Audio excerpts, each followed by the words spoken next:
and they realize, wait a minute, because it's too big a suit, so he's like clunking around. So they come back and they kill him. That's what finally gets Achilles back in the fight.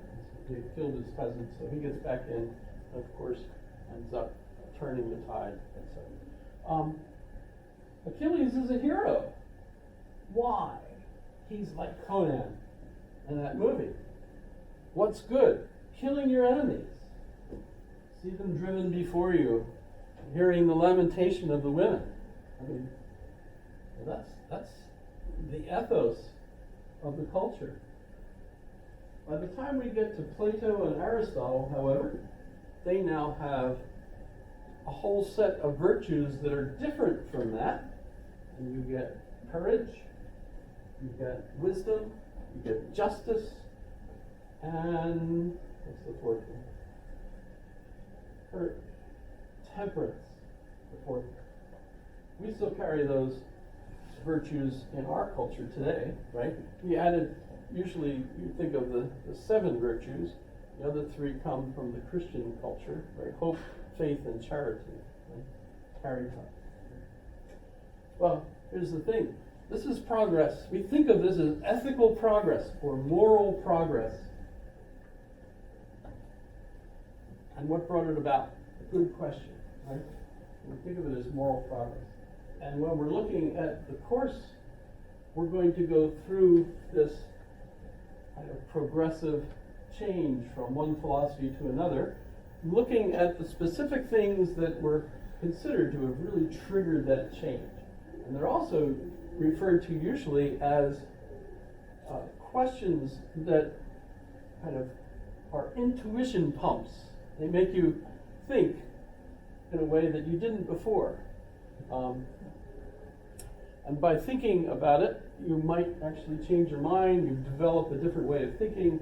So in a sense, the history is these intuition pumps that have prompted us to think a different way, a different way, a different way, a different way. And eventually, of course, we get to the way we are today. Now, in most of my classes, people are, for the most part, very contemporary in the way they think about things.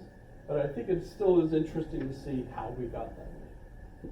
So that's the approach I take. It's also the most sensical narrative, I think. So we're taking up a quest. We might find some questions that you wonder about, and then you'll like me in that class, wondering, how could you answer that question if God is all powerful and He created a rock that's too heavy for Him to lift? I had to figure that out. So that was a quest for me. So we studied the tradition. The best way to do that is to read the texts. They're all on the internet. You can read them. They're all free. They're there. Multiple versions, of course, etc. And our university system's associated with that. So I also like to think of them, that philosophy is trying to answer, any philosophy is trying to answer 3 main questions for us. Who am I? It's kind of like the Barbie song, right? What was I made for? Who am I? What is my place in the universe? And how do I maintain that place? Right? If you think of it as roles, it's like a narrative, a story. I have a story that explains to me why I'm here, who I am, and how I can be the best I can be, right? So it's based on a story that I believe in, which in a sense is that philosophy, right? And so you actually, of course, as you experience things, you mature, your philosophy is probably going to change. As you're a 5-year-old, your philosophy is not very deep.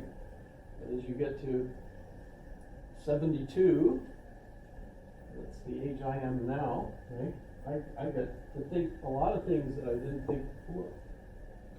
It's also considered a part of a liberal arts education, and we're learning the craft of free people. You've heard the expression, freedom isn't free. Somebody's got to earn it, and how do you do it? And so we want to understand the virtues. We're also curious about all sorts of things. How can an amoeba make decisions? An amoeba is just a one-celled little creature, but it decides to go left or right in a medium in order to absorb food, right? One cell, where's the brain in that, right? And yet it senses its environment somehow, it knows where it wants to go, it propels itself to get there, and it swallows up the things that it needs, and spits out the things it doesn't want, right? There's all kinds of stuff going on in one-celled creatures. They're just absolutely amazing, and you wonder, how the heck? We're also going to learn how to understand other people by studying this, because as we're studying the various stages of our philosophical history, we can look around the world and we can discover, well, gee, there's a culture that seems to be stuck in the Middle Ages. So what are they thinking? What do they need in order for them to progress to the next stage, etc., right? So that's something else that we can get from this. We do have problems because the texts are in translation, and we have a problem with language. And I would argue that the thesis, which is known as the Sapir-Whorf hypothesis, also known as linguistic relativity, the idea that the different languages, each in a way, give us a different view of reality. For example, as we will see Aristotle will give us, he'll invent, I would say, what it means to have a true statement. And a true statement has to have certain characteristics. It has to be one of 4 particular types. In fact, I could show you them real quick. We'll do this more in depth later, but so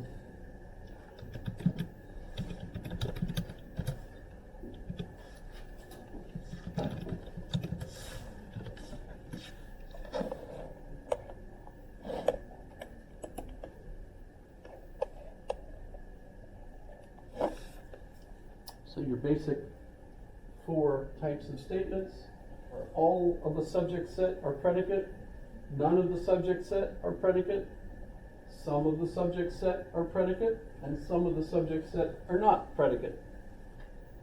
Subject and predicate are 2 sets. Notice that in all 4 of these, there's the verb to be. Some languages don't have the verb to be. And as a result, it seems like those languages can't have true or false statements. Not in the same sense. Good question. Chinese, for example. Pictographic language, so to speak. Do they have a picture for an abstract concept like to be? Apparently not. We had a professor here from Beijing a few years ago, gave a lecture in Rasmussen Hall, arguing that Chinese cannot do Western logic unless they learn English or some other Western language that enables it. And of course, mathematics is such a language, actually. Right? But think of it. There's a big issue here when we come down to the different types of languages. There's 7,000 different languages, roughly, in the world. They each seem to give people a different way or a worldview, right? And if that's the case, how do we communicate with one another, etc., right? All kinds of interesting difficulties there. There's a neat a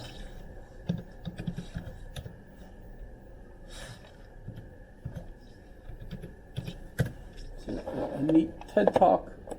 I won't play the whole thing, of course, but just give you an idea. If I can get past the commercials, anyway.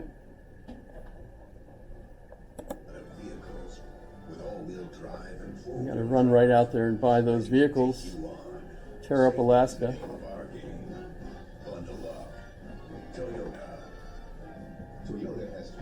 Just because whatever uses a commercial doesn't mean I advocate whatever that commercial is. Oh, why don't they let me get out of this? Let's go places. Okay, here we go.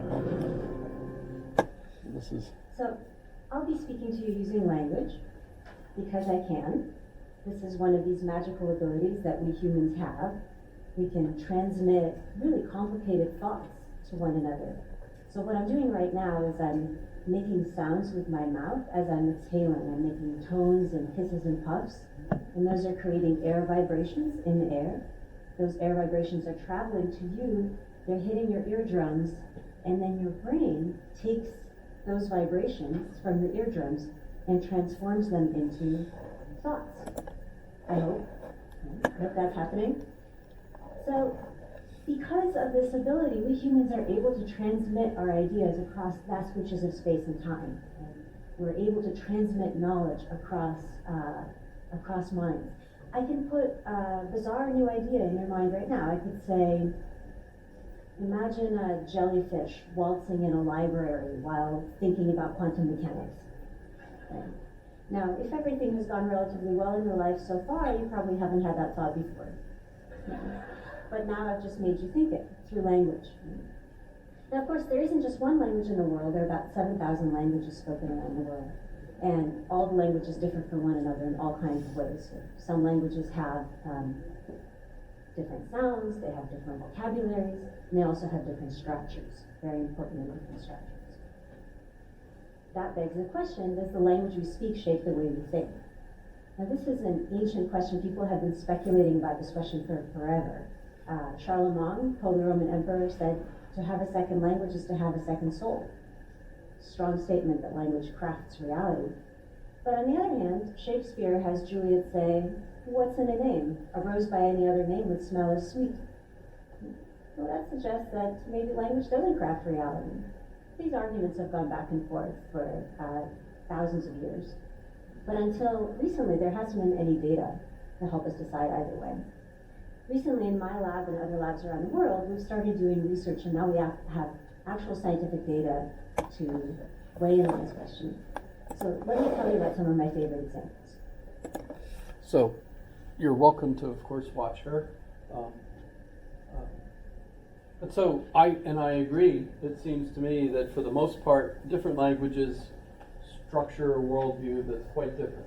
And there are tests that you can see she's about to explain some of them that seem to demonstrate that this, at least to some extent, is true.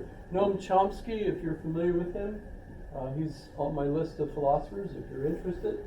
And he's still alive, or he's almost dead. I mean, gosh, if you've seen him lately, he's starting to look like me, pretty close to dead. Right? But in any case, his fame initially was from his linguistics theory that there is a universal grammar that all human languages share. By the way, it's an argument, over there are other folks that argue no, there isn't, and so yes, that's a big argument over that. But do they share something? Pretty fascinating subject.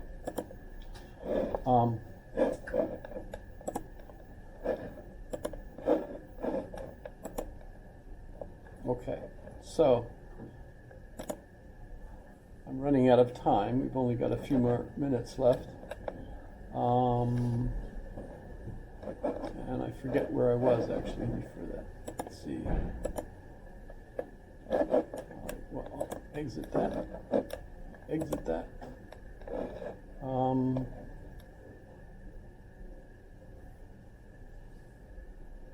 Oh, okay, so I should explain this. On the web, on Blackboard, I've also posted class notes. I will post new class notes each week, usually on Saturday night. And these are notes that I've come to realize I like to bring up in class. So if there are things that you find interesting and you wonder where did he get that, you might go and have a look at my notes, because they're a guide to me. Of course, what I've also been doing, I realize is confusing, is using notes from my webpage, which just disappeared. I don't know how that happened, but you can go back to it. Again, it's funny how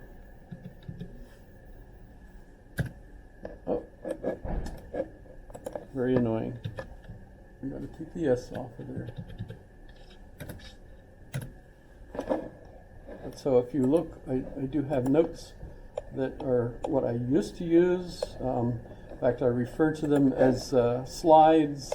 I call them slides because when I first made those, I actually used those overhead sheets that you put on a machine and it showed on the screen.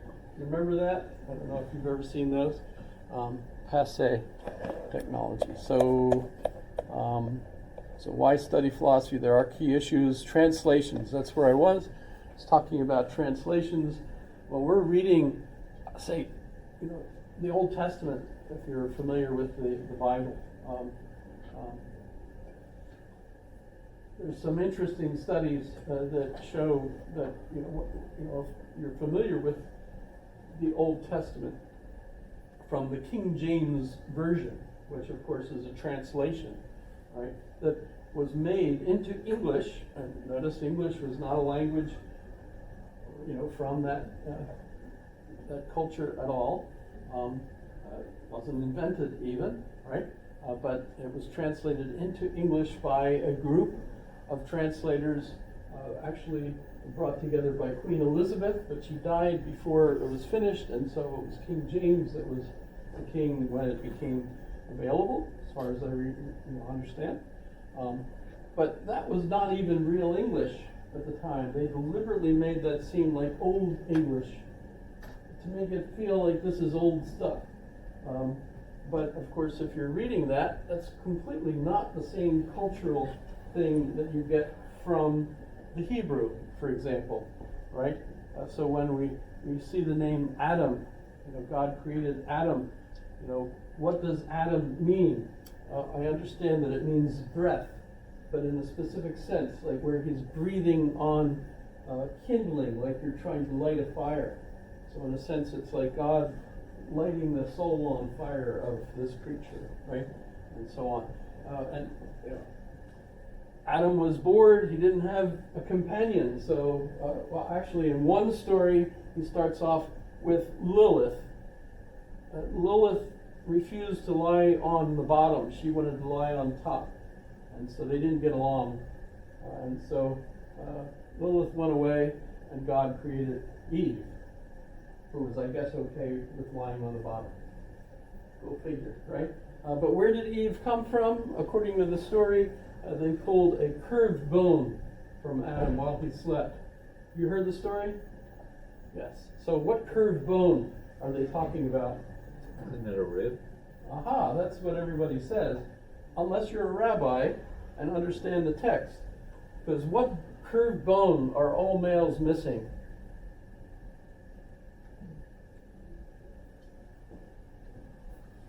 Compared to other mammals. Anyway, this is maybe a trigger warning, isn't it? Oh, penis bone.